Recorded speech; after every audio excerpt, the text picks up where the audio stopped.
Former Defense Secretary Robert Gates says that Majority Leader Harry Reid once gave him a call as they were in the middle of two wars and said, hey, I'd like the Defense Department to consider investing in research into irritable bowel syndrome.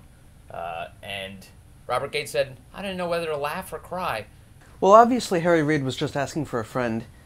You know, right? It was just some guy that he knew that was just, like, hey. You know, for someone else. I'm just doing it. I imagine that it's hard to concentrate on anything. According to a friend. If you've got irritable bowel syndrome. It's rough, I've heard.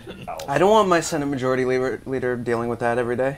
How intense was Harry Reid's irritable bowel syndrome that he felt he needed the military to deal with it? We can call in the Marines. I guess irritable is preferable to raging. Speaking of irritable bowel syndrome, CNN seems to have concocted a story that Chris Christie is under full-on and federal investigation for starring in his own beach ads. So CNN gets caught in what's obviously a story that they need to retract. They thought they had this giant exclusive. They spent, I believe, it was like a dozen times they went on the air. And this is what CNN was trying to do, was trying to springboard off of Christie's other scandal, which is the Fort Lee Bridge scandal. So they wanted to springboard off of that, and they're like, look, we found him in another scandal. He's using federal tax dollars, and the federal government's investigating him. And the federal government's saying, no, it's not true at all. They actually released a statement saying, no, it's just a routine probe. We always audit the way that federal money gets spent. A routine probe of Chris Christie is... There's nothing routine about that. That's not routine. That requires teams being flown in from Copenhagen. I mean, it's CNN. It's not like... I mean, could it be that they just got a bad tip, and they now they're embarrassed and they haven't retracted it yet? So now what's ended up happening is the federal government's come out and said, no, he's under a routine probe, as Bedford said, and it's not a federal investigation. And CNN's like, well, the federal government uses different words when it says investigation. They have a different meaning for that term. So CNN's trying to slowly walk away from the story, when obviously they should issue an outright retraction.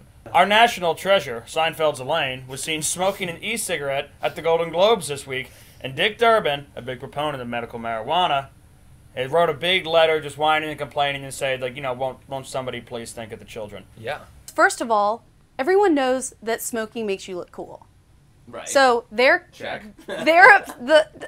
four senators are upset that the Golden Globe showed celebrities smoking because, you know, they're going to get these kids these days are going to get the wrong idea. First of all, they don't watch the Golden Globes. Secondly, I mean, they need to learn that smoking does make you look cool. There's no doubt about it. It wasn't like they panned to her and she was smoking. It was like for like a prop. But the whole point is she should be able to do it as not a part of a comedy routine. Right. So is this just another liberal overreach into our... Yeah. It's exactly what it is. It's complete and total nanny state. Also, it's the obvious hypocrisy. This is a guy who supports medical marijuana, and liberals are going to be faced with this across the country as they continue to try and regulate cigarette smoking. They're faced with a growing constituency of people who love marijuana. Julian Lane Dreyfus